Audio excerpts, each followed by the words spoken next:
We'll make some more copies. Well, Susan, thank you very much for joining us. We're happy to have you here as our first kickoff speaker here in 2018. Susan Borke is a principal at BorkeWorks, where she specializes in helping people develop their negotiation skills to be more effective with vendors, internal or external clients, and other stakeholders. Through a highly interactive process and program, she helps people identify the tools to be able to approach negotiations in a strategic manner and engage in negotiations effectively on behalf of themselves or their organization. She's an attorney and media company executive with 30 years of experience in business affairs and organization, including a strong background in legal and financial administration, as well as management of attorney and non-attorney professionals. She's been teaching effective negotiation techniques to business people for over 25 years at organizations ranging from the National Geographic Society and their television outlet to financial planning organizations and other resources. So please join me in welcoming Susan. Thank you. Well, I think it's only fair that I participate in the same lightning round introduction you did. So you know I'm Susan Borke. I train and coach negotiation skills, and my 3 words are negotiate compensation effectively. Those are my 3 words for today. I love to solve people problems. You know, it's that when all the pieces fit together with that very satisfying click. And especially real life problems. You know, anytime you need to get something done to make a change that involves people, that's going to involve negotiation. So when I solve those problems, that satisfying click is seeing some new possibility, you know, where there was a brick wall before. And that's the kind of thing that I like to bring to the people, you know, when I'm coaching or training. And today, our topic is going to be negotiating your job offer. So let me ask a question. How many people in the course of your career have negotiated a job offer that you received? Okay. Now I want you to hold your hands up high, all right? And I want people to look around because there's something real interesting that goes when you do this, okay? All right. And now I'm going to assume that the people who didn't raise their hands haven't done this at least once, all right? So the interesting thing that we find is that the people who don't raise their hands are all women. All right, culturally, we're often as women, we don't ask. And the funny thing is that when we don't ask, we start ourselves off at a disadvantage. But it's difficult to ask, and you don't know what to ask, right? So part of what I want to answer today is how do you know what to ask? But what I will say, and this is the scary thing I think in a way for job offers, but it's still very important. We have a saying in my family. The saying is, if you don't ask, you won't get. You might get a no, but you'll never get yes. All right? So I'm gonna urge you now. The feeling people I think when they go into a job offer negotiation is, oh my God, if I get no, then I won't get the job. And I think that's a fallacy.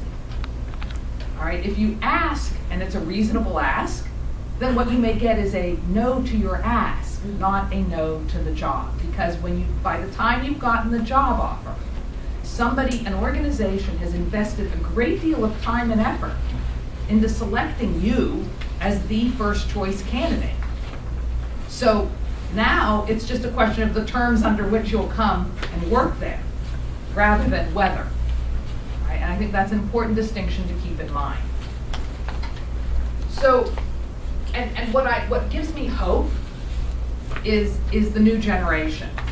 My granddaughter is a student.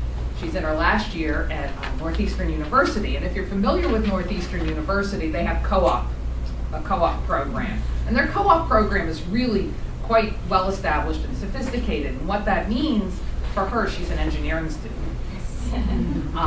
She's had to do 3.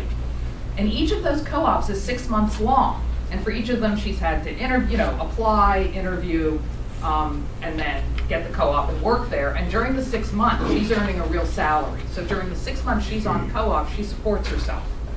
She gets no tuition assistance from family, you know, she has no loans, she has to live within her means. So it's a really great experience, and she's doing real work, so that's neat. Well, for her third co-op, she interviewed, you know, she applied, there was a company, and the interesting thing on this also is that when the company, for the co-op, if you get an offer, you can't wait and see if you get another offer. It has to be a go, no-go decision. So she got an offer from a company that she was interested in for the kind of work she was interested in. But the salary was less than her prior co-op experience. She's like, wait a minute. Now the company was a little smaller, but not so much smaller. And the difference was a couple dollars an hour, but still, right? What do we want to say about our salary history, especially when we're starting out? Upward trend, please. Right, yeah, you want it to go up every time, absolutely. So she went to her advisor, and she's like, can I negotiate my salary? And he said, absolutely. So they talked about her strategy. She went back with a counteroffer. The hiring company came back with its counteroffer, and she accepted it because they countered-offered at an amount that wasn't as much as she had proposed, but was more than she'd been making. And that was her goal. She achieved it, so she accepted the job. So as I said, I'm hopeful that this new generation is coming up and is more sophisticated about how they approach their salary and compensation negotiations. Now, let me talk about what we're going to be doing today. There. This is our agenda. So, and mostly I'm going to be focusing on the 3 R's of preparation. But before I get there, I want to talk to you a little bit about how I approach negotiations. I think negotiation is a problem-solving process. So in the context of today, what is the problem that we would be trying to solve in the context of a job offer negotiation? Don't all raise your hand. To get fair competitive compensation. All right, to get fair competitive compensation. That's good. And what about from an organization, from a hiring point of view? What's the problem they want to solve? Yes? To get the best candidate at the least expensive price. Okay. But if it's too cheap, right? If it's too cheap, then they're not going to be able to keep them. So it has to be a compensation that's Reasonable within the market range So- for the candidates. So think about what you two said. Competitive, market-based compensation, reasonable within market parameters. All right, there's a range there, and there should be a range where you can reach agreement. All right, that's if you're both operating from that range, it should be imminently possible to reach agreement. The second thing is our focus. All right, and the focus in any negotiation. What is the focus in any negotiation? What do you think the focus is in any negotiation? Yes. Win-win agreement. Win-win agreement. What does that mean? Oh, where both parties feel like they're getting a good deal. Okay. But how do you get that? What are you going to focus? So that means if you're looking on that, what are you focusing on? What kinds of things, topics, aspects? Communication. Meeting the other person's need. Meeting the other person's needs. Okay, so as you're looking at that, are we talking about money? Not exclusively. Not exclusively. We're also talking about, Work-life Benefits. balance. okay, work-life balance, what was Benefits? benefits? Those are things, but remember we talked about communication, meeting needs. Relationship building. Yes, relationship building. All right. Psychic income. Excellent. Relationships are going to be really an integral part, a foundation of any negotiation. This is a relationship that you're engaged in. It's a relationship whose objective is problem solving. So, now, it's interesting, we think of negotiations as being one and done, right? Have the call, you know, you make it, we tend to feel like negotiations are more like transactions. All right, the transaction is you go into CVS, you buy You buy a candy bar, you pay at the register or the self-serve checkout or whatever it is, and that's done. All right, that's not, right, a negotiation, that's a transaction. But a negotiation is different, it has phases. All right, and I would say it has two key phases. The first phase is preparation. Preparation is what you do on your own. The second phase is engagement. Engagement is what you do with the other party.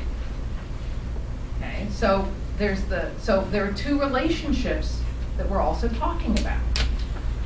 What's one relationship?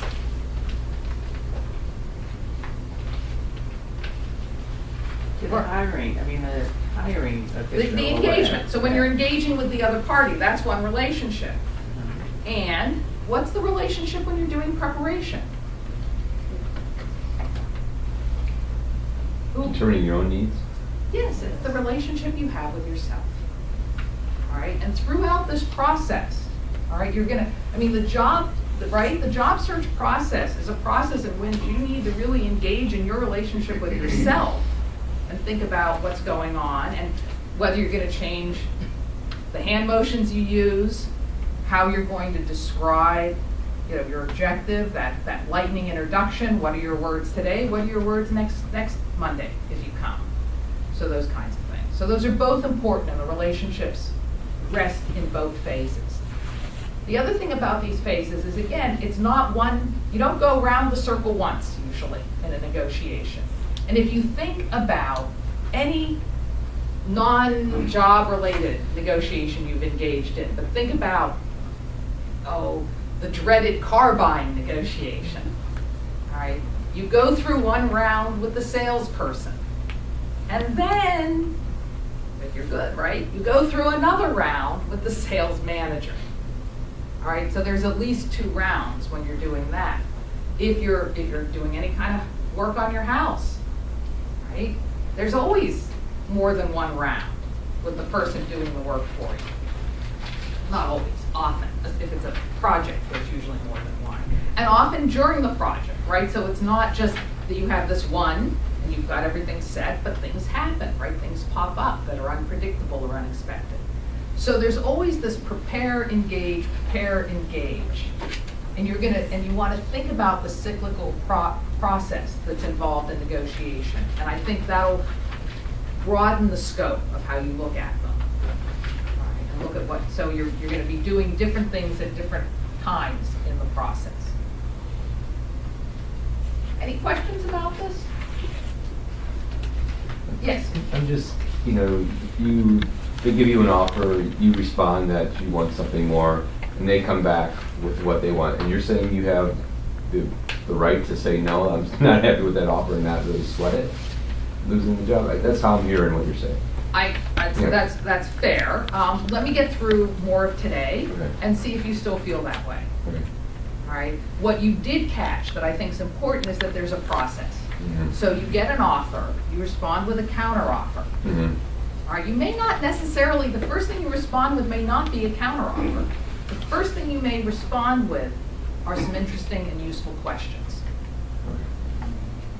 So you may do that, and then they may get back to you. Well, that was a preparation, an engagement. Now you're going to prepare again to engage again.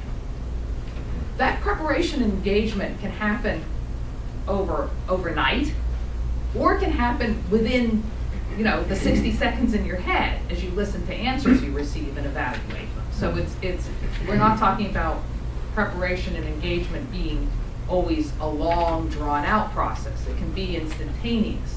But it's there, and being aware of it helps you think about where you are in it. That was good, thank you. So the 3 R's of preparation. Sorry. All right. Nothing like. Sorry.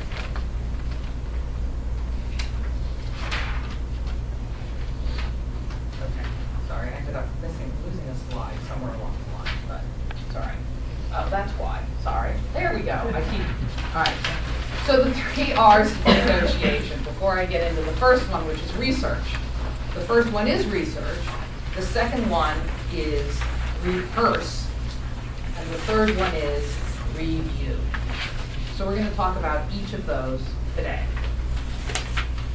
I'm going to spend a lot of time on research, because research is where the real meat is in many negotiations, and particularly in a job offer negotiation. And research still takes place at both phases. So at both the preparation phase and the engagement phase, all right, you're going to be engaged in research. Again, mostly I'm going to focus on preparation research, but I don't want you to think that there's no research related to engagement, because there will be. That's what I was talking about kind of with Dave and Dave's question. So, I've got 4 things up here. Understanding your basic needs, prioritizing, identifying your back table, and what happens if there's no agreement. So, let's talk about understanding your needs. What are your basic needs? What do you need to research? What do you need to prepare? What do you need to think about in terms of your basic needs? What are some of them? Monthly budget. Monthly budget, right. So how much do you need to live on? What are your expenses? All right, have you really sat down, and many of you have, so maybe I'm asking a rhetorical question, but if you haven't, have you really sat down and thought about all your expenses? All right? That's one thing. What's another? Family considerations in terms of commute schedules and things like that. Okay, so you're commuting, and that can factor into your budget, right? So that also has a work-life balance aspect, and it also has a financial aspect. Okay? What other, yes? Benefits including health insurance. Right, so what do you have to have in terms of health insurance and other benefits? So let's talk first about insurance type benefits, all right? You have health, what else? Life, dental, vision. Dental, vision, okay. 401k. So All right, let's put retirement to the side for the Okay. minute. But you're right, so you've got, benefits can run a gamut. So what are the ones you know are really important to you? Health insurance. You know what they are, and that's fine.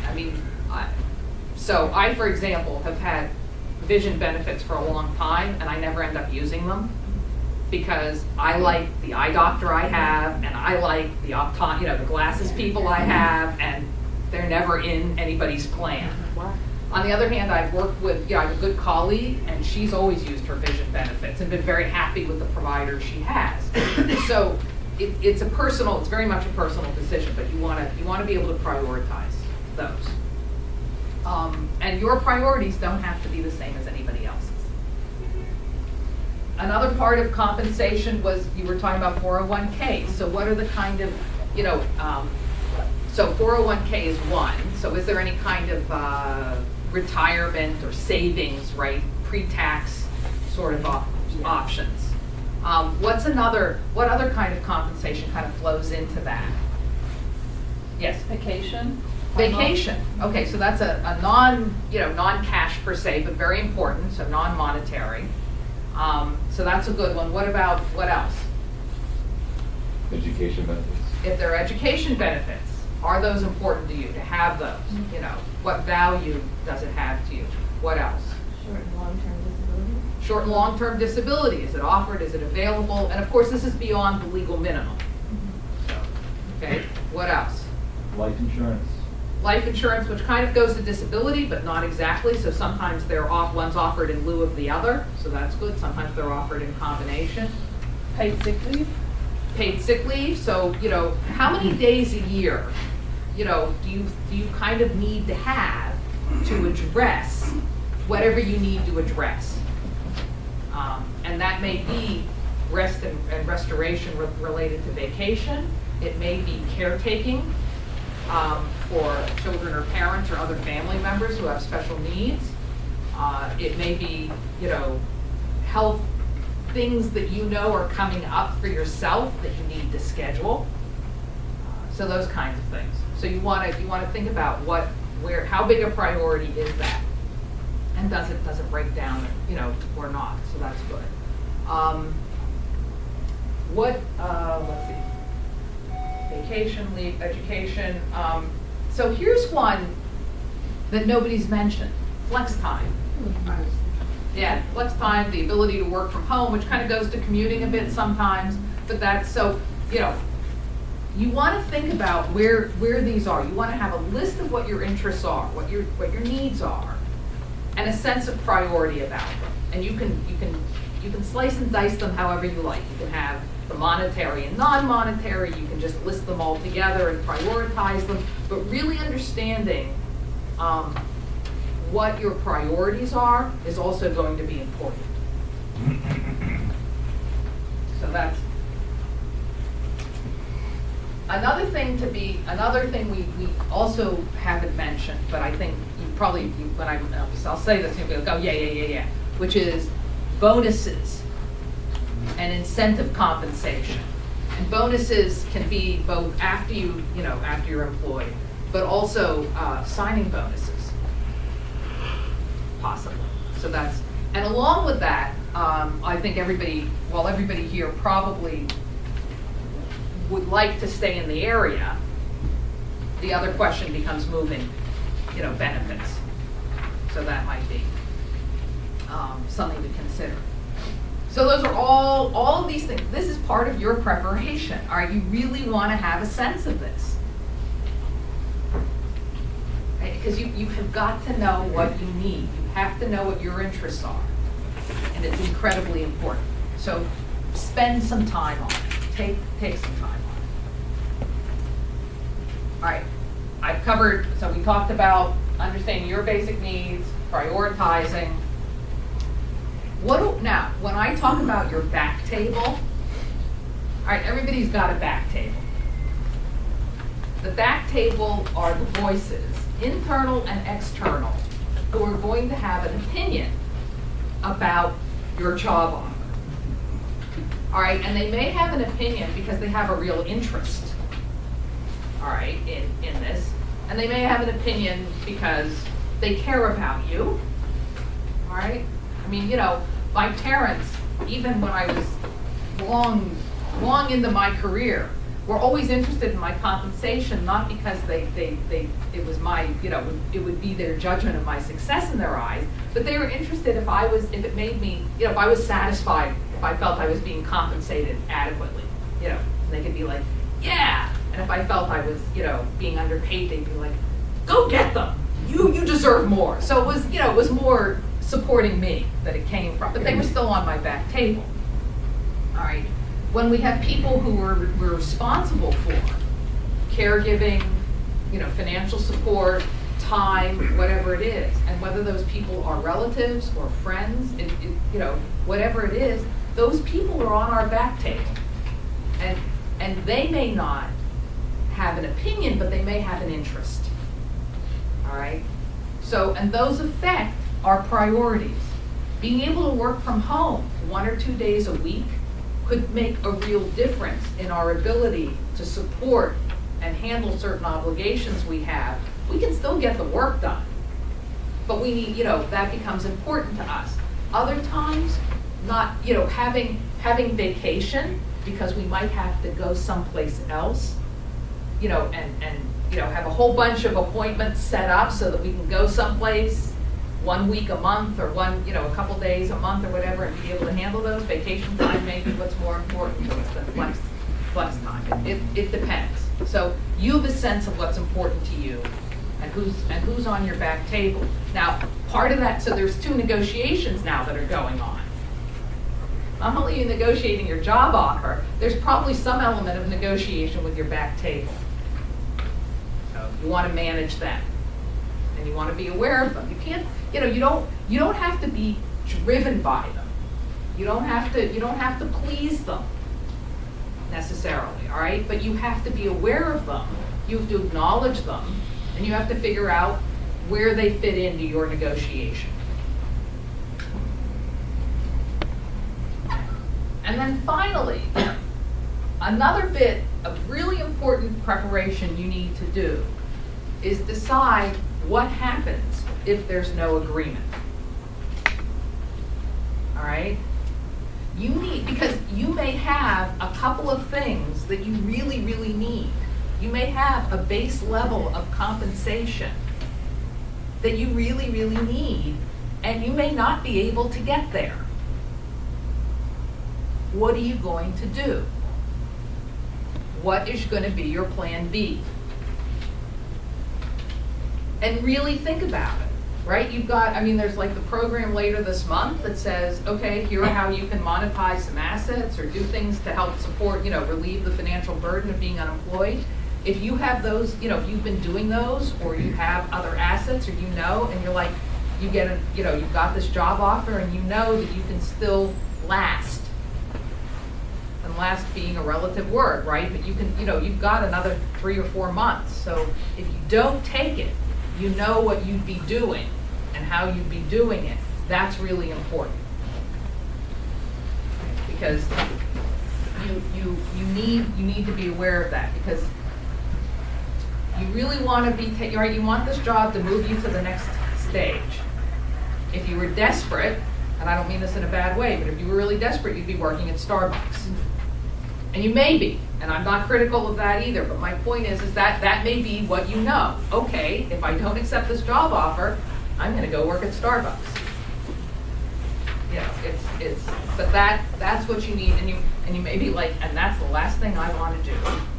So it's not a great alternative, or I could do that for a month or a couple months. I mean, I hear it's interesting. I get to meet people. I get to practice, my human relations skills. So you may decide it is something. I'm just throwing out possibilities, and I want to keep opening your mind to different ideas.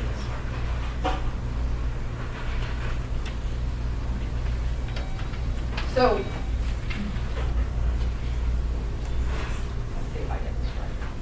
Excellent. So I talked about you, and I want to talk about you to research them. All right? And there are at least 2 ways of researching them. What's one way? What's one way you research the people who are giving you a job offer? Their website. Yes. Go on the internet and see what their website has, learn more about them. Right. You do that conventional research, right? You on the web, you go to Hoover's, you go to, they're $9.90 if they're tax exempt, you learn everything you can about them that's public facing. Did anyone have another? Okay, good. What's another way you're going to learn about them? Yes? Setting up informational interviews with insiders. Right. So not only have you, let's start though, you've got a job offer. That means you've been interviewing, right? So you've been talking to people in this organization. So every one of those interviews is an opportunity for you to learn about them. Every one of those interviews is, you want to go in there and you want to figure out what are their interests, what are their priorities. If it's a hiring manager, who does he or she have to respond, answer to? Are they in charge of their own budget? Or are they simply a person who knows what the budget is? All right, and has to meet it, but doesn't have authority over it. And you want to get a sense of their alternatives, right? Who else is in the mix? So you're going to get more or less of this information, but with good questions, perceptive questions, and really being interested in the answers, right? This is, what are we talking about from earlier today? What are we talking about? That part of your focus in a negotiation is on the what? Problem solving, the relationship, both. So so you want to what? These are the questions that will allow you to get a sense of what problems they want to solve and help you build a relationship with them. All right? This interview is a relationship building process. And yeah, you want them to like you, but what's more important? Or what about you do you want them to like? Do you want them to be like, hey, Sean, I'd love to go out to the bar with you, or I want to go to a Nationals game with Hall. Okay, is that what you're looking for? Instant confidence. You want them to feel confident, yes. All right. What do you want them? What do you want them to say about you? You don't want. So you're saying, yeah, it'd be nice if they said I want to go to a Nationals game with Hall. But what do you really want in their head to be the script about Hall or about Brian? Sorry, handwriting. He's just business glasses. I should be using those vision benefits. All right. So what do you really want them to be saying about? That Yes. you're the best fit for the job. Yeah. I want to work with Scott. I want Scott working with me. If you're doing peer interviews, I want Scott working for me. I want to work for Scott if you're, interviewing people who might report to you. Right? And why would they want to work for you? Why would they want to work with you? Why? Confident. They see you as competent. Right. And what else? You They can help feel solve like, their problem. You can help solve their yeah, problem, they feel that you understand their priorities and their needs. that you they really- understand them, Yeah, Yeah. there's a communication and there. you hear them. Mhm. And that you're likable and a pleasure to work with. Okay, and what makes you likable is that they think you hear them. That they feel you see them. And that it's not just all about me.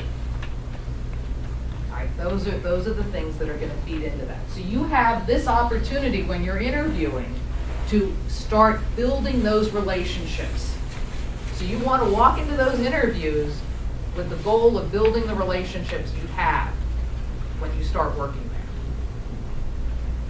there. And part of that is asking them about them. I mean, you're gonna, if you take the 4-week course, and certainly as you've done other things, part of what you're gonna learn about is networking.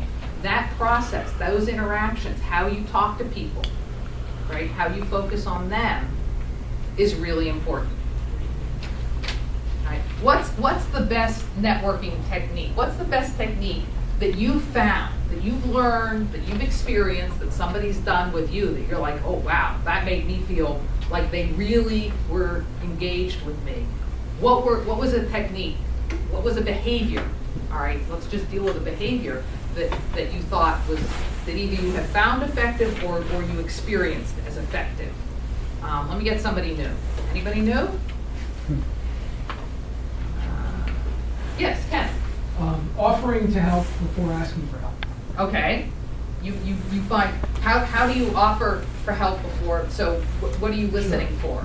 So I'm listening for what their needs are, Mhm. what types of positions or organizations they might be searching with, and just trying to connect that to my radar of groups and people that I may know. Right, so it may not Volunteering. be, here's how I can help you. Right. It may be, here's a resource or an article I read or something that may relate to this topic we're discussing. Okay. Gar? Yes. Sorry. Gar. So one technique I find very helpful is inviting someone to lunch and actually breaking bread with them. Mm-hmm. And I get a whole bunch of information about their manners, how much they talk about themselves, how much they talk about me, what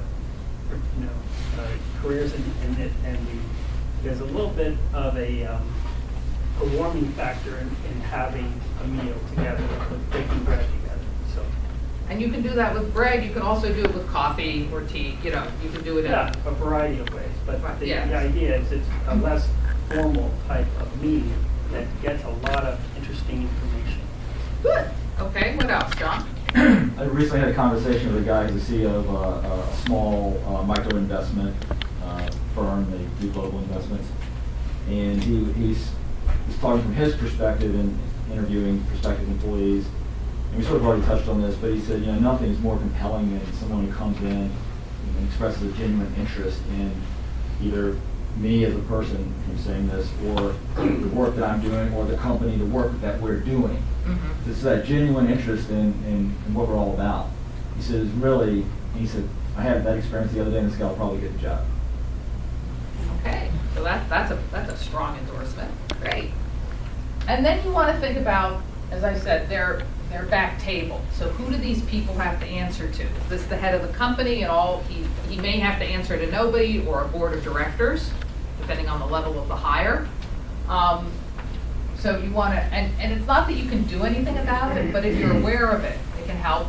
Also, to a certain extent, as you've researched, right? You've done your LinkedIn research and everything else. So the other sources you have is you may have a link. You may know someone who works at this company, and they may not work at all in the part that you are interviewing for.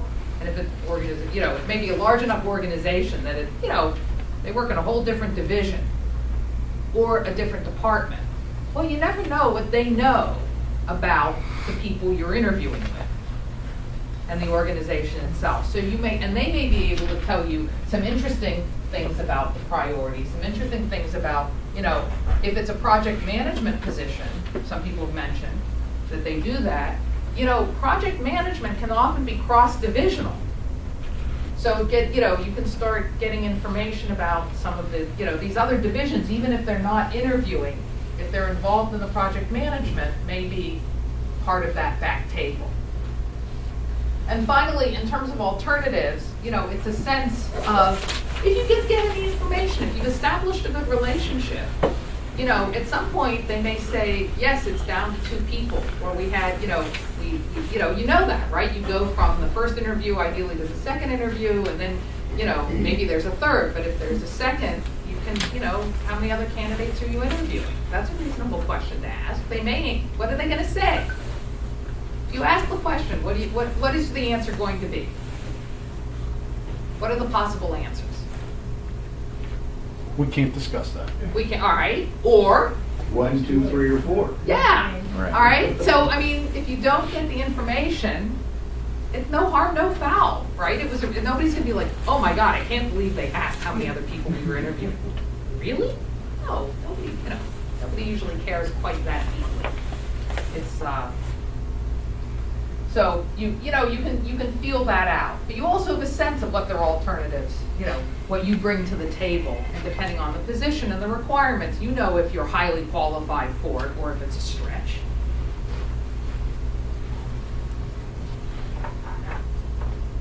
I'll tell you, you want, there's the old, how many people had a high school English teacher who said, never assume.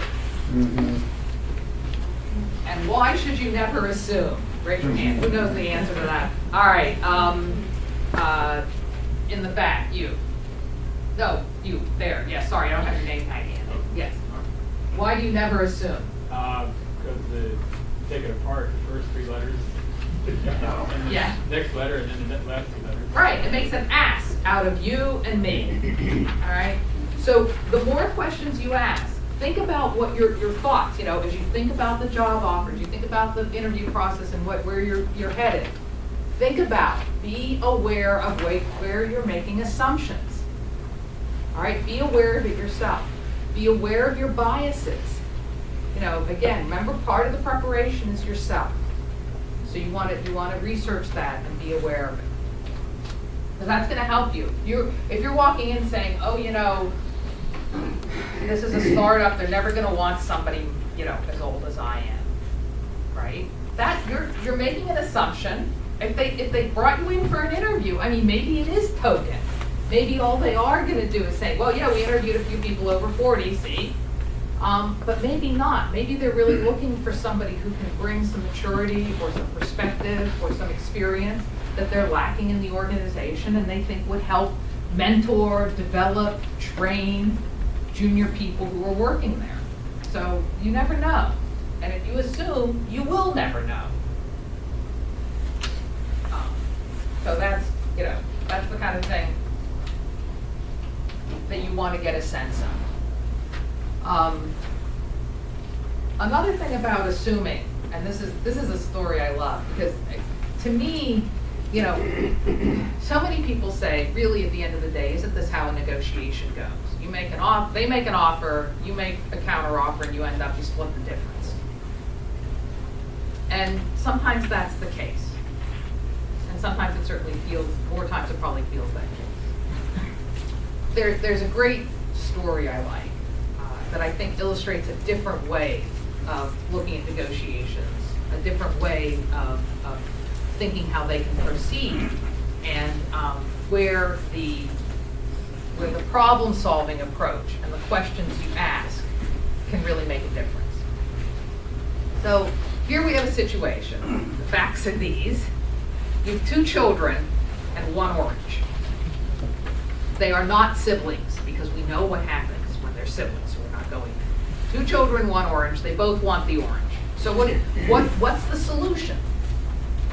Cut it in half. And what's the rule? Come on, who knows the rule? One cuts it and the other one picks first. Right. So then it's totally equitable, and you've got it. We're set. So it turns out one of the children takes that half orange, peels it, and eats the half, and that was that. The other child takes the half orange, takes the zest, uses it in a recipe, and throws out the meat. So now we have a situation where while each child got what they needed, they didn't get 100% of what they needed. That in fact, that they asked, right, what are you going to do with the orange? What could have happened? They each could have gotten 100% of what they needed. One Right. takes the zest and the other one takes the whole. Right, the other one would have gotten the whole meat. Now the fact of the matter is, in my facts, the one who needed the zest didn't need a whole orange's worth of zest. So people are like, well, they'd already, they didn't need a whole orange worth of zest, so why is this an improvement? Well, because to me, a really good negotiation optimizes the allocation of resources. All right, so both people a good negotiation, everybody's satisfied. That's good. But a really good negotiation optimizes the allocation of resources. And that's what happens when you ask questions. So a good negotiator, the kid that needed a zest, would have said, you take the whole orange, Just give me I'll trade, give me something else in return. He eats it, he takes the peel, it's discarded. That's all he needs anyway, right? Right. So And then he gets something else in the bargain. maybe, or he just says, oh, I need the zest. And the other one's like, I don't need that. I need the peel, I need the meat. Fine, everybody gets 100% of what they need. But You don't the have to kid get with more zest than could have 100%. Well, a good negotiator would get more if he could, right? Maybe, or maybe at the end of the day, that isn't where that person wants to spend their time. I mean, we were talking earlier, I don't want No, to it's fine, disrupt the it's good. presentation, but yeah, we all need to meet our financial obligations. But some people want to have more than that. So, there's no upper limit necessarily. You don't want to be greedy, but if you Right. can get a better deal, get a better deal. Oh, absolutely. And the better deal, I think, you're saying if the orange and the zest is just the money, then you can get more. What I'm saying is this is all of the whole package for this purpose, of this particular metaphor. Your point's well taken, though, and that's why one of the things I think is really important as you do your preparation is that whole 360. It isn't just the salary. It isn't just the salary and benefits or the 401k. It's kind of all these other things as well. Your commuting time, how many people are going to be reporting to you. I mean, the job itself is important. All right, so you really want to understand all those factors. And another thing you want to understand, which is also related to what you were saying, is what's negotiable and what isn't for this job. All right, you will generally find that certain things aren't particularly negotiable. For example, the health benefits package is usually not particularly negotiable. It either has dental benefits or it doesn't. Okay, or it has dental benefits if you pay an extra $50 a paycheck or whatever. Whatever it is. The point is that things like benefits and things like 401k programs are also governed by various other laws and regulations. So an organization has little or no flexibility with respect to them. Now, what an organization may have flexibility with respect to is, and fewer and fewer, but it still may be possible, that if, for example, you're on a spouse's health benefits, and you have no intention of using health benefits as your new employer, so it saves them money, that you can ask that that money be additional, cash compensation or additional 401k contribution. I mean, it doesn't hurt to ask. But a lot of times they'll just say, no, we don't do that for anybody. So if they don't do it, they don't do it. So you really want to be prepared and have a good sense of what is and is not negotiable for the job. Yes? One of the things I have found that is negotiable is usually sometimes vacation. Yeah. I've seen where, if the salary is a little bit lower, then they'll say that I can give you additional vacation time. Sometimes that can't. Sometimes vacation, you're right, you're absolutely right. Sometimes vacation's negotiable, sometimes it's a function of level. So sometimes if you can get your level reevaluated and pushed up, you might be able to get the extra, vacation that way. Even though the salary doesn't change, right? You get a higher level, but it's still, the bands overlap, how those work. So things like, so some things that are negotiable when you look at this are things like some of the insurance. Sometimes you can get, disability. Sometimes there's life insurance options that you can get, whether you pay all of it or part of it. Sometimes that's negotiable.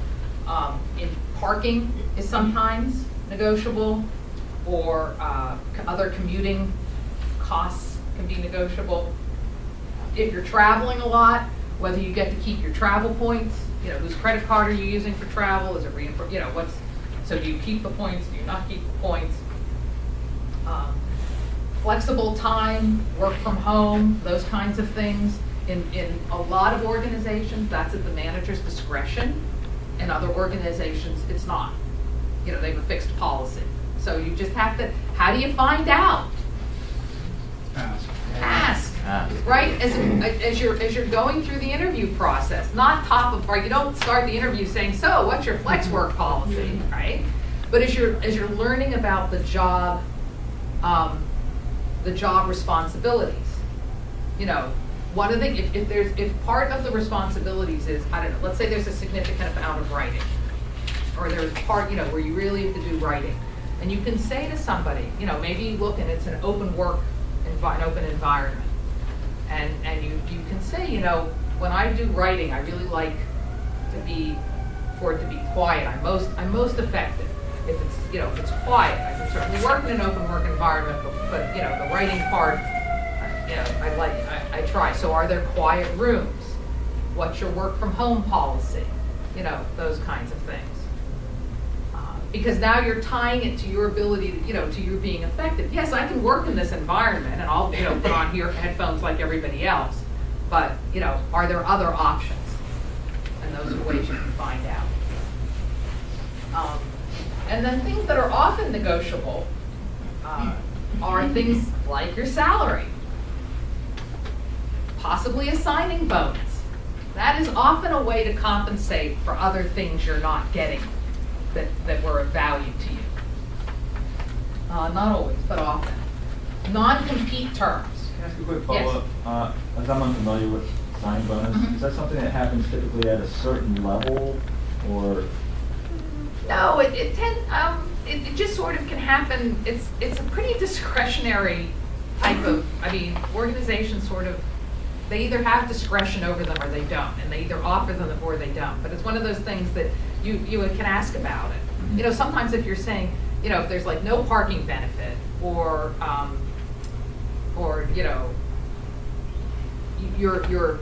the salary's close but not quite, sometimes, now a signing bonus is a one-time thing, but if there's an incentive plan, so now this is the first year, right, you don't get any incentive, you're not in the incentive plan until after at least a year has passed, then the way the signing bonus is how to kind of cover, get you that extra compensation. Or it may cover if you have to, I don't know, maybe you have to, you're gonna have to invest in some way. You're gonna have to set up a home office, right? Or they need you, you have to have specific equipment. Yes, you can work from home, you have to have specific equipment. May I, is there a signing bonus that would allow me to buy the X that I don't have right now? Yes. signing bonus can often apply also when you're operating under commission and you work in it the first year. Right. So so depending on your compensation scheme, that can help. So those are, and sometimes it's just a way of sweetening the pot. It's an opportunity for the, a couple $1,000s that, that the manager, the hiring manager has discretion over, and they can, they give you, and it's just a nice, it's like the candy on the bill in the restaurant, right? It's just a little nice thing, so, to sweeten the deal. So you really want to do your investigation about what are all the elements of the compensation, what are all the elements of the work, because that's going to affect it too, right? What is involved in this job? Because you have a hard time evaluating whether the compensation is appropriate if you don't understand all the aspects of the job. So again, during the interview, this is your opportunity to really learn about the job. Yeah, there's, look, here's the deal. You put out a resume, that's you, but your ability to do the job, right, is what you do, you're explaining in the interview, right? How the things that are on your resume apply to the job. Okay, there's a job description. You need to find out what those things really mean. How does that work? And what percentage of time are these different things? Are you doing 90% this and 10% that? Is strategic planning 10% and 90% is admin? That may be the case, but you kind of want to get a sense. You want to start asking those questions. You really want little or no surprise. And as you ask questions, right, this is when somebody's like, gee, you're asking a lot of really specific questions. It's like, I really want to be able to come in and do this job, and I want to show you that I'm the best, that I'm going to be the most effective person doing it. And to do that, I need to understand this job. So you really, really want to take the time to do that. When should you consult with an employment lawyer, I think is a worthwhile, because you all are at high levels. You're looking at fairly high level positions, and those positions may well come with employment contracts. And if you get an employment contract, I would highly recommend you review it with an employment attorney. It's not like you have to spend 10 hours on this, okay? An employment attorney who's good should be able to look at an employment contract and be able to advise you efficiently. But there are things that trust me, I know too many people have been who haven't talked to an employment attorney until they were leaving. And then when the person looks at their contract and says, oh, this. Yeah, it's leverage when they're leaving, but they could have had more leverage when they joined. So there are things that show up in contracts that you just, again, that are very highly negotiable, and you want to at least know what you're getting into. And not be like, oh, it looks okay to me. Because there may be hidden bunnies. There may be a non-compete that's written in a way that actually isn't enforceable. Now, you may choose to sign an unenforceable non-compete, or you may choose to, see if you can negotiate something that's going to be less ambiguous. I'm sorry, can I ask another follow-up? If it's a position that, as a matter of course, wouldn't require a contract, the employer wouldn't require a contract, would it ever be advisable to try to seek one out for your own? To seek an employment attorney out? No, or to seek a contract out? To ask for a contract. Or do you usually have the discretion of the employer? That's generally the discretion of the employer, and they won't, then you're an employee at will. The contract, if they're not putting it in a contract form and everybody else is employed without a contract, then no, it's not going to get you anything out of the contract, except more work on their part, which is going to make you less attractive to them. Okay. So that's something they're going to do or they're not going to do? Yeah. Okay. And it'll probably tie to the type of work or the level of position. In terms of thinking how, the whole point of this is to be able to think about different opportunities, to put things together differently. So when I was in college, I was in business school, and everybody, I'll date myself, everybody graduated from my business school and went to one of the big 8 accounting firms. And that was really not anything I wanted to do. I wanted to go into media and entertainment. So, in fact, my dream was to be a theater producer. I still do, I love good theater. So, I spent my summers working at internships, and this was in the day before when interns were unpaid. But in fields and areas that would get me closer to what I wanted. And one summer, I worked as an assistant unit manager, which is an accounting position on a production. I was the intern, the assistant. I was the intern unit manager, the unit manager. So we were doing a production, and I could live at home because it was in my home city. They wouldn't pay me. I wanted to get credit for it. I wanted something for it, right? So I wanted to get college credit. Well, over the summer, I'd have to pay for credits. Well, so here I am, I'm not working for money, and I'm gonna have to pay. That didn't seem, my parents weren't real enthusiastic about that, so that wasn't gonna happen. So I went to one of those schools that when you, in the fall and spring, you paid a flat tuition, and you could take like between 4 and 6 classes. So before I left for the summer, I worked out with a professor that I would do an independent study in the fall term. And my independent study would be an organization management kind of, class where I'd be, and the point is I would do it, an analysis of where I was working.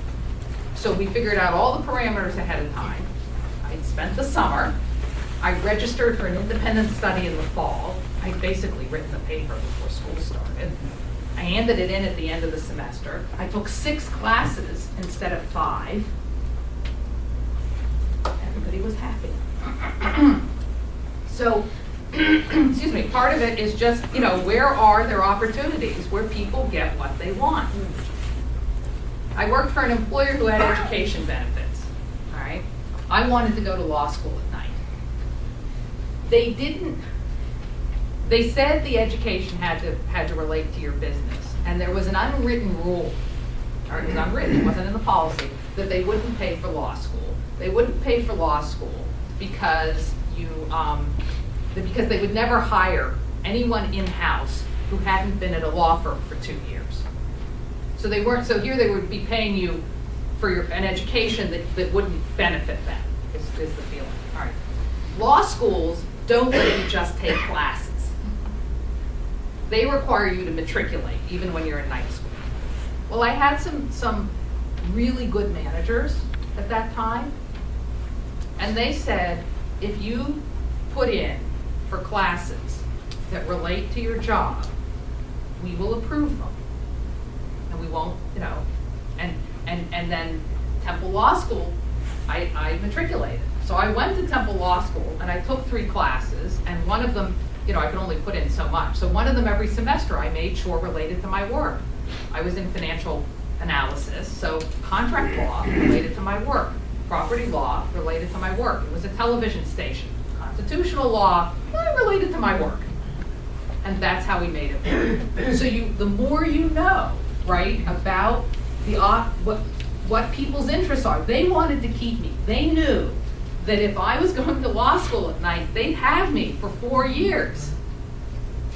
So they had stability. They had someone who really was engaged, because I felt, boy, these people are interested in me because they're helping me out. So I worked hard for them. It was everybody was very happy with it. So that worked out well. And that's why you want to get a good sense of what's negotiable. And as I said, more can be negotiable than you think. You have this slide because it's in small print, but you get a magnifying glass.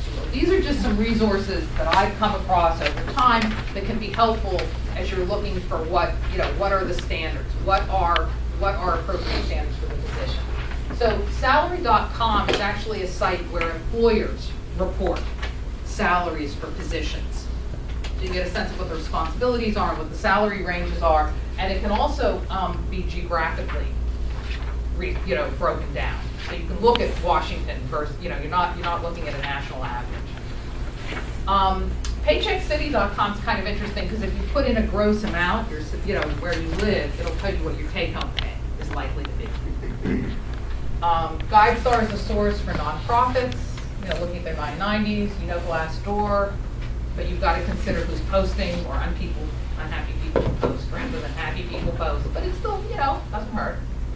LinkedIn, we've talked about being a good source. You may know someone who knows someone at that company, or you may know someone at that company, and they may know some things about the compensation and what's negotiable and what isn't, things like that.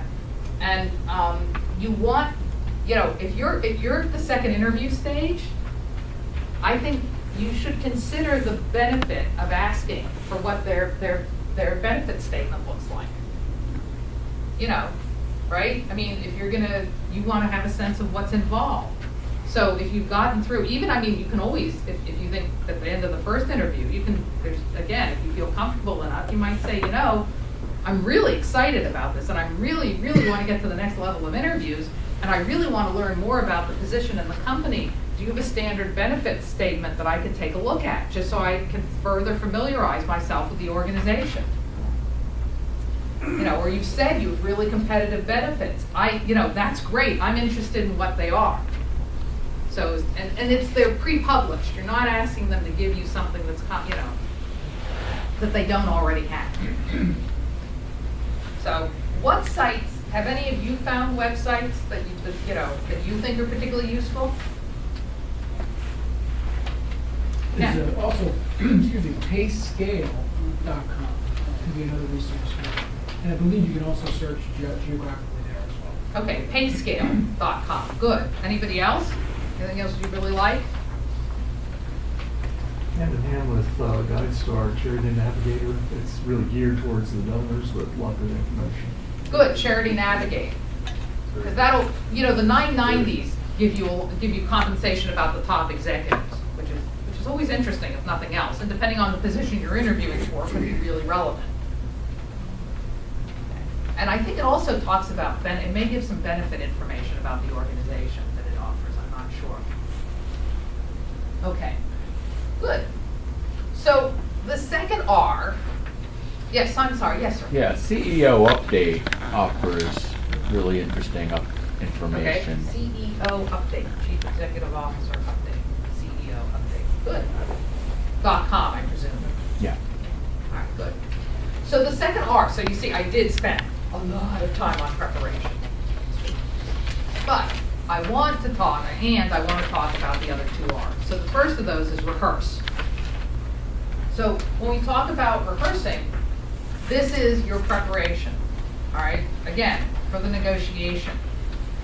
When you rehearse, you want to think, one of the things you want to do is engage in mental modeling.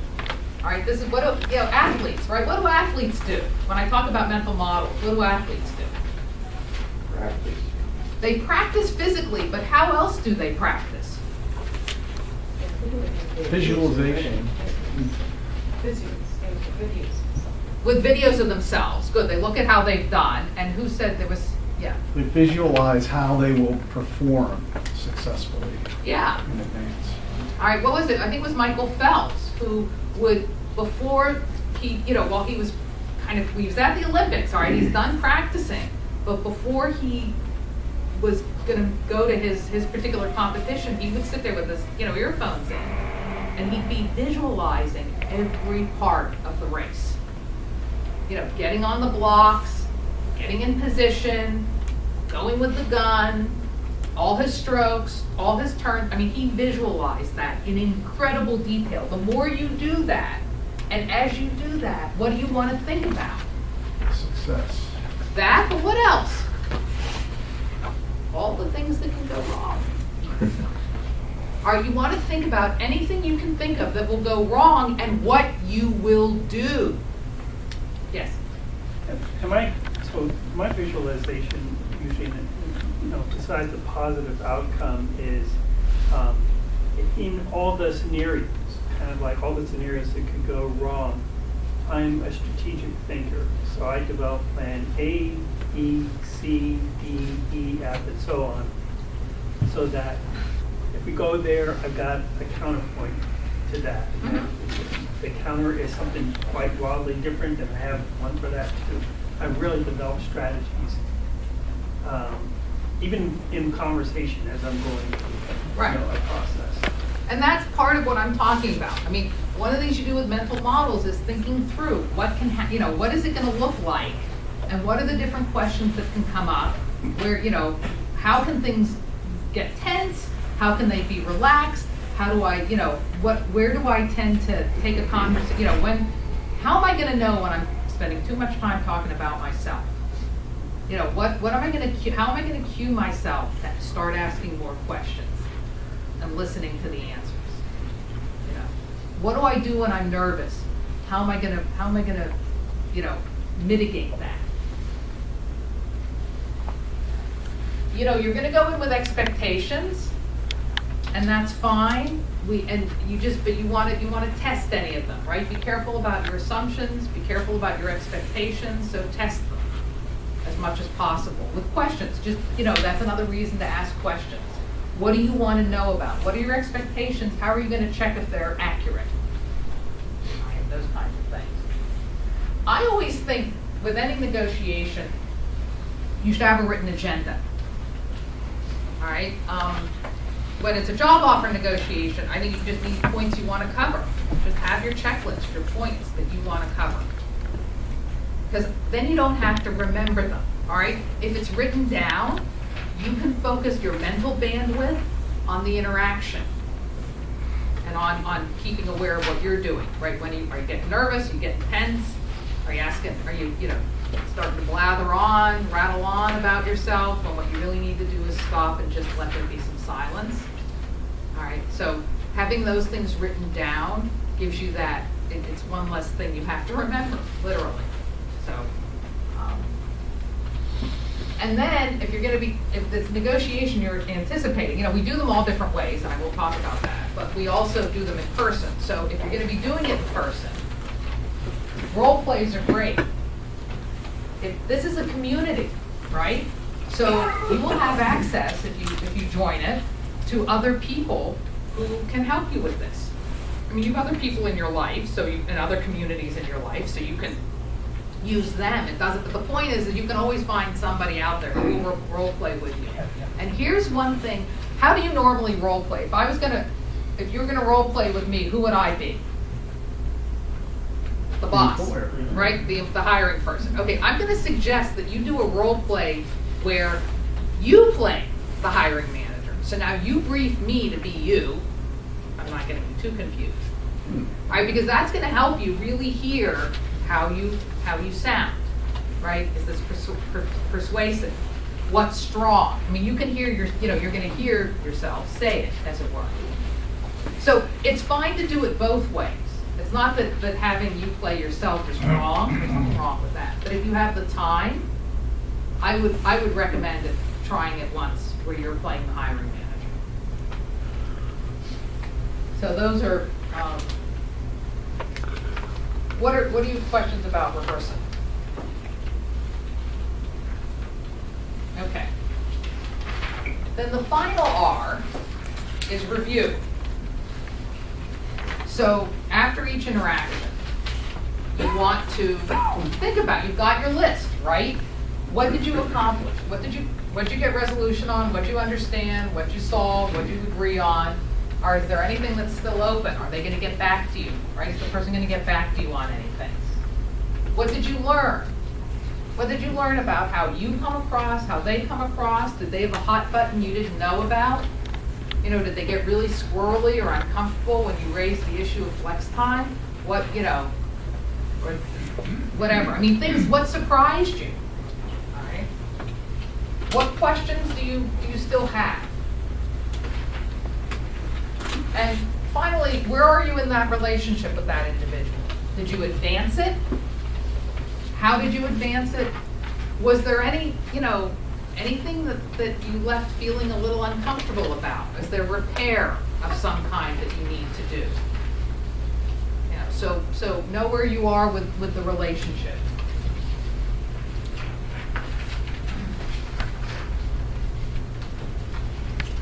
So that's reviewing. Sorry, and you want to do that after every engagement, because really the review is the first step of preparing for the next engaging. All right, so that brings you back. It's a big circle. Yes? Could you fill in some more info about relationship status? Mm-hmm. So you've had a phone call, right? Do you feel after you get off the phone, how do you feel about the relationship? Do you feel like it's still strong? Did you get stronger? Do you feel like, the phone call wasn't, maybe I love talking to this person on the phone. We really, really do well. I would talk to them on the phone before I would email them. Okay, or is it, I need, what I really need to do is see this person in person. So the next time, our next conversation, I really want to meet with them. I want to make that effort and try and see. So unless they're, they absolutely won't meet with me, that's how I want. Because the interview was really great. The phone call, it was okay. So I'd really like to follow up in person for our next conversation. Maybe that's what you come away with. So that's what I'm talking about. Does that help? Thanks. Yeah, much better. Okay. So as you're going through, right, you're kind of at that stage, that pre-stage before the offer. And there's some questions that are going to come up related to the offer. So there are lots of questions you want to ask. We've talked about what they are in preparation and nauseam, probably, sorry. But there are things that you might want to be aware of. So a lot of people are going to ask you about your past salary, all right? And you kind of want to deflect those questions in a way that isn't going to make them feel squirrely, right, about you. So what are some ways you can deflect questions about past salary?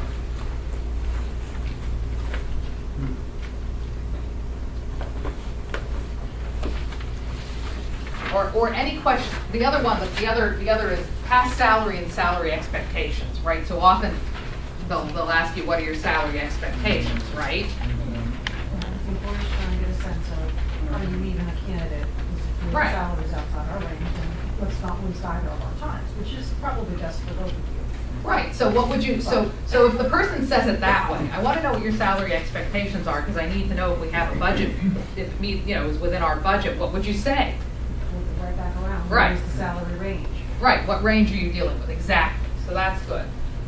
Another thing you can do, you're in the first or second interview, even, especially the first interview, and somebody's asking about your salary expectations, what's a good thing to say? You want to know what? Sorry. It depends on the job, the responsibilities. Okay, so how can you make that a little bit more active? You were going to say, Pamela. You want to know more about the position. Right, but what else are you going to say? I would say if I end up being your top candidate, we can discuss that in detail later. That's good. Also, I want to learn more about the position so that, I can make sure I'm the best fit for it. Right? So you can, you want to learn more so that you can make sure you're going to serve their needs effectively. So you want to make sure you bring them into that. Yes. I have a question. Like often they ask in the application to give up your salary history. Do you leave it blank? Sometimes they won't. Sometimes if the history, usually if you've given your past employers permission to confirm history, then you may as well put it in, right? Because they can call up and check. If you haven't, you can always put in zeros, right? And see if it accepts that. And when people, say, why didn't you? You can say, because what I really, I'm applying for this position. I need to know that this position is compensated appropriately for the market. What I've made in the past isn't a reflection of what the compensation is for this position. Especially when you're a career change. Right, and a career change, absolutely. So, that's a whole, I was working in this whole other field, and in fact, the reason, I've moved into this new field is because I have a real interest in it, and I know, and I've been researching what the appropriate compensation is. So I have a sense of what the market is for this field, and that's what we should be focused on. Yes. You said something I just want to follow up. Do employers require the permission of former employees to confirm dates of employment? Dates of employment, no. Amount of salary, yes. Often. Yes. When you're completing these applications online and it says put in your previous compensation, and then there's always or frequently this asterisk that says, you must complete everything or the whole application's ignored. Right, so you could, and you may have to. I mean, I'm not saying you can get away with not, to the extent you can, it's worth doing. You know, you ideally want to get through the process. I'll tell you, past compensation is not usually the thing that disqualifies you. It's what your salary expectations are. So the more you can manipulate that to your benefit, the better. But at the end of the day, you know what the range is for the position.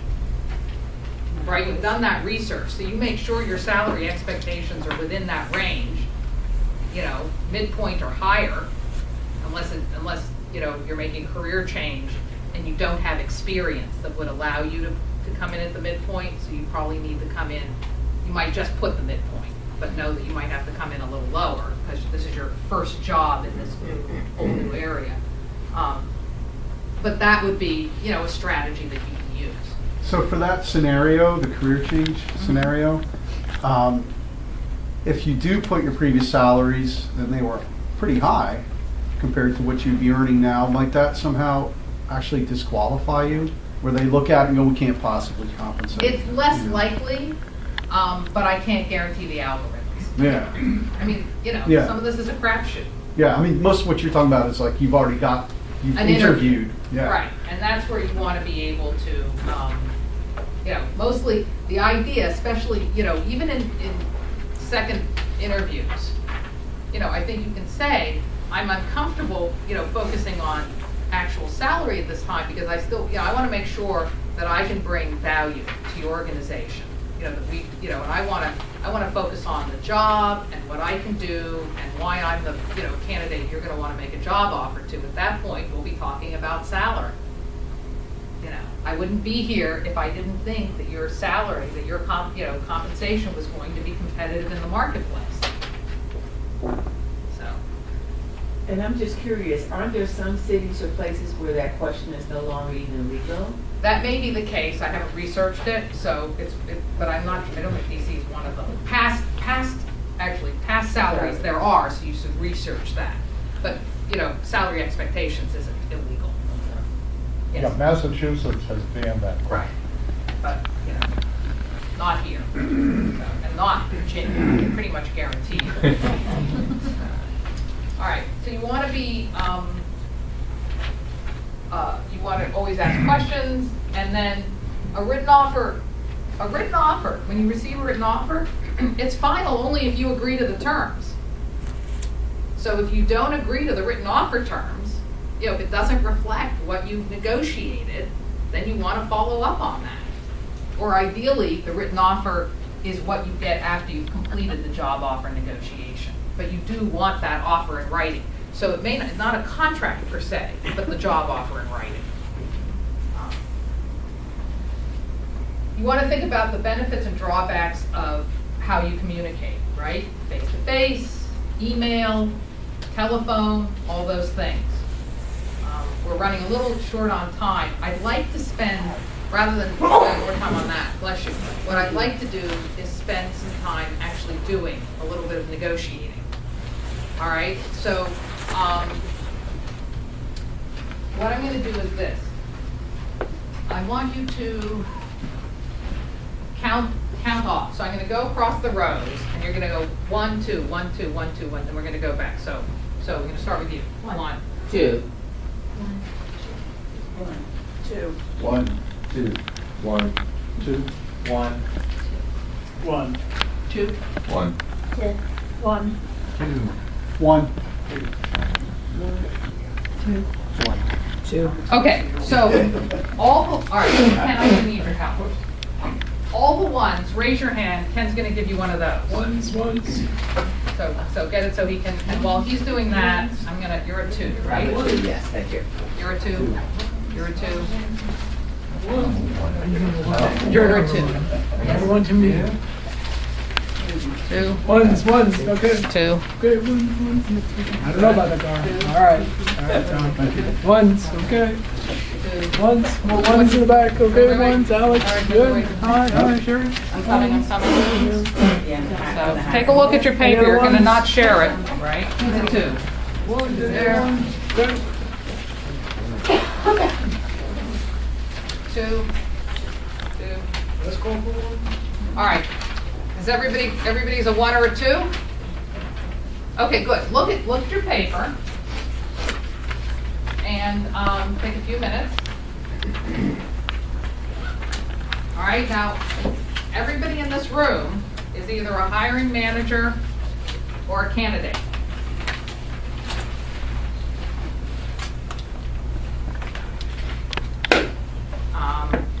All right, so now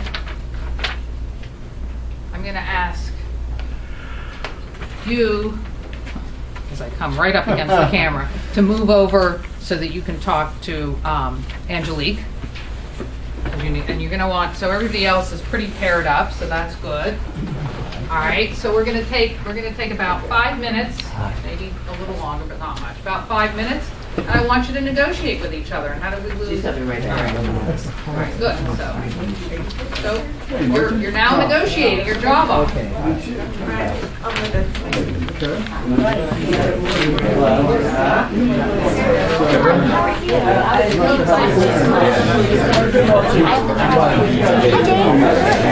one of my the hiring manager. Your name is what? Johnny? Like negotiate for salary. Offer for the manager position, and on top of that, what are your expectations?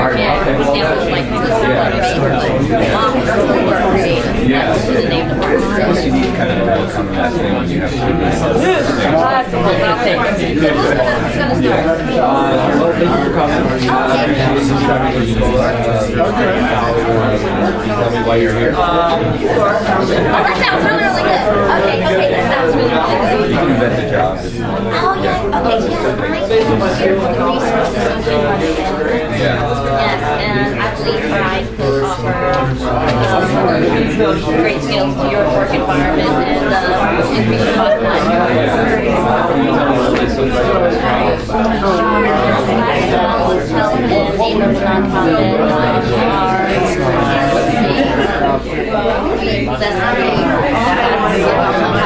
So we implemented resources through housing providing. Oh, we want to make sure you're the perfect candidate for the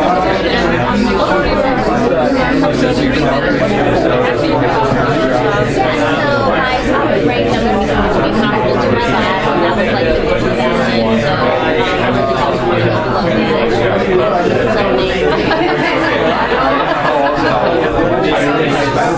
That's a really, really good question. I'd like to hear a little bit more about you what the service position is for, I can find out the possibilities for you. Yeah. Is there details when you can start?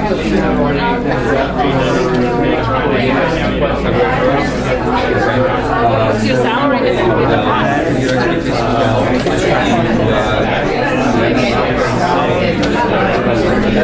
Your starting wage? So that's not going to be a problem. I can actually I would like to offer my pay, even if I'm not to my pay out.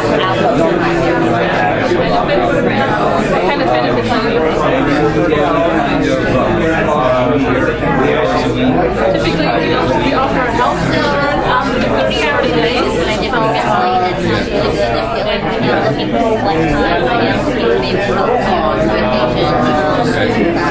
Even part-time, I'm not ruling that out as well. If that meets your needs. How many days a week have to be at home? That's a really good question. So, 1 to 2 days. Okay. I would probably do it.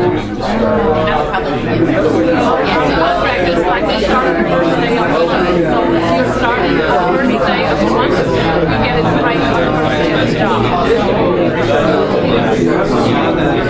Really, that's appealing. In the middle of the month, it starts the next month. My view is inside of 45 minutes. So, I look forward to you. I know what's really going on. But that's part of my own side. The recruiting part, so I'm looking forward to what I do. Definitely. Right,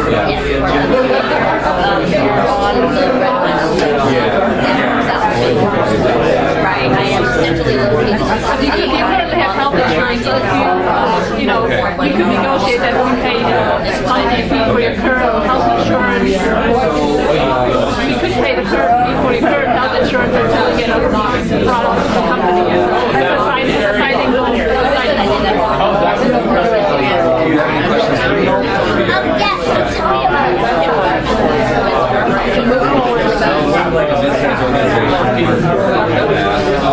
Well, we're close to the metro, and we're encouraging people to use the metro, so our parking spaces are very limited. So we can give you a presentation of some of the just like the federal government does here.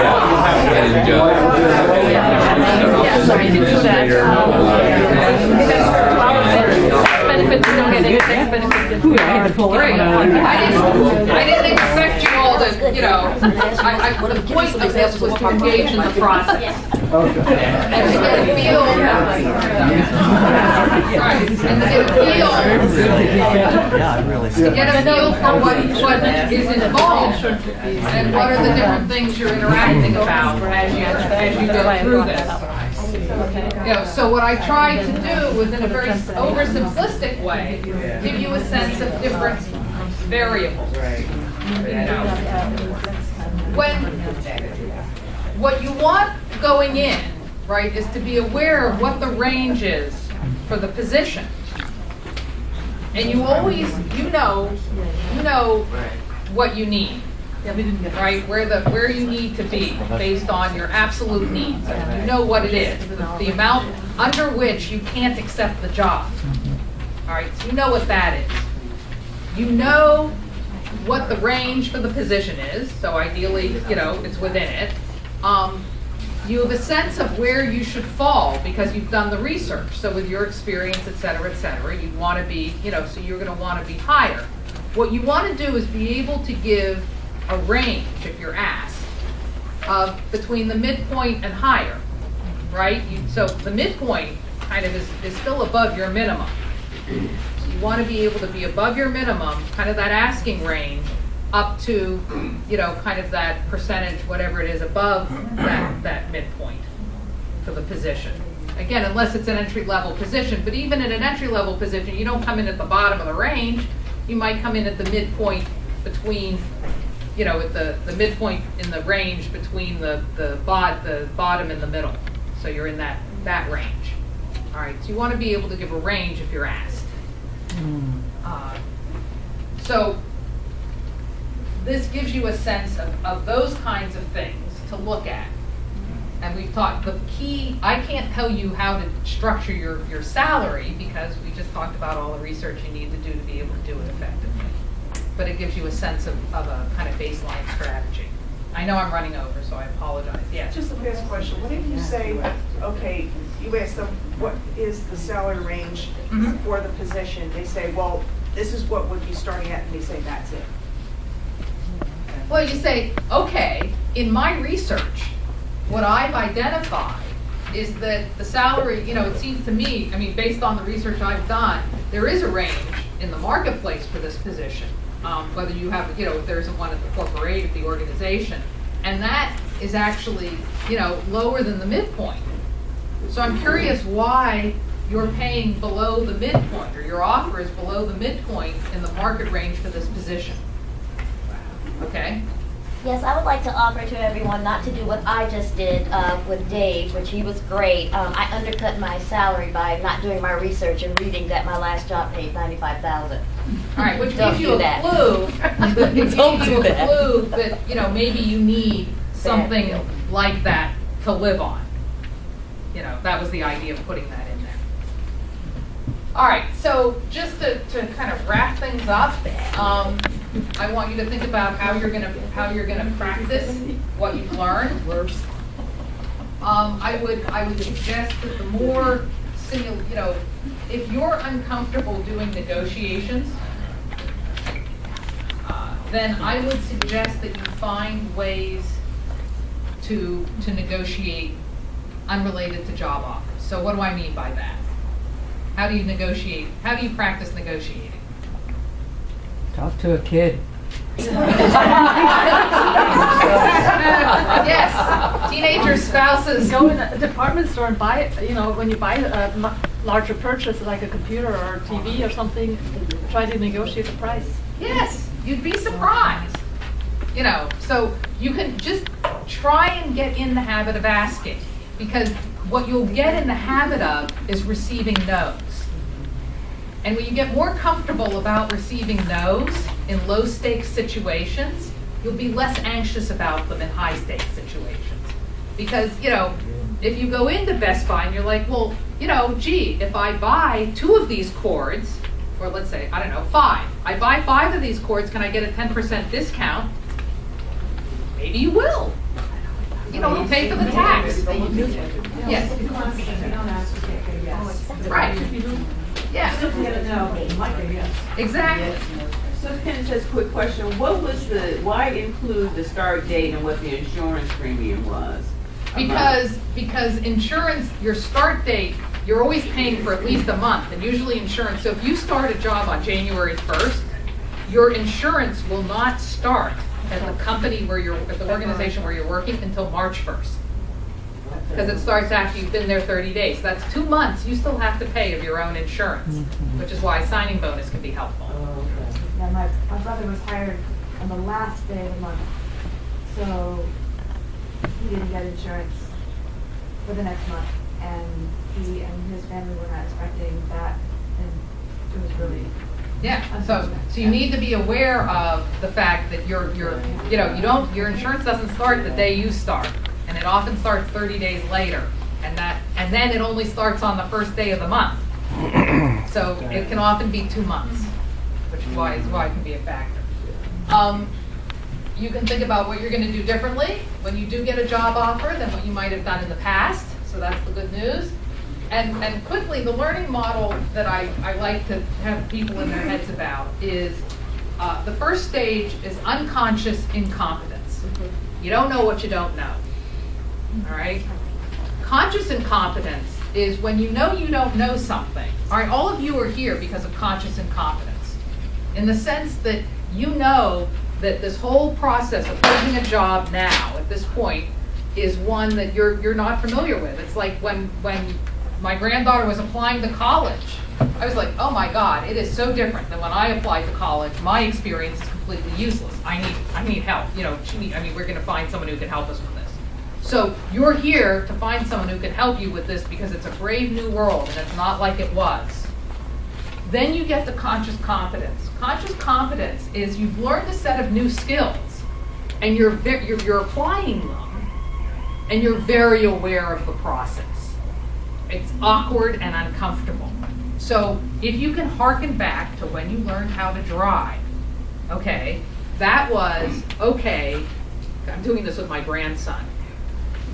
Okay, you get in the car, put on your seatbelt, adjust the mirrors, turn on the car, turn on your signal, check around, now you can pull out, check again, now you can pull out, that kind of, it's all you've got this whole script right in your head, and that's what it is while you're doing this conscious competence. And then you get finally to unconscious competence. So because you've practiced, you get to unconscious competence.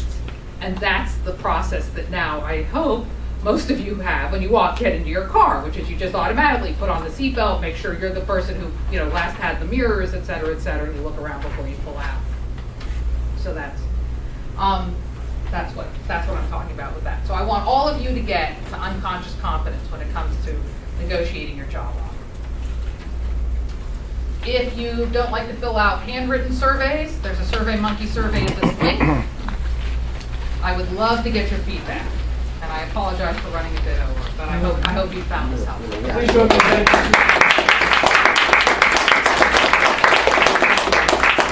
Great way to start our month. You may have seen our little form outside.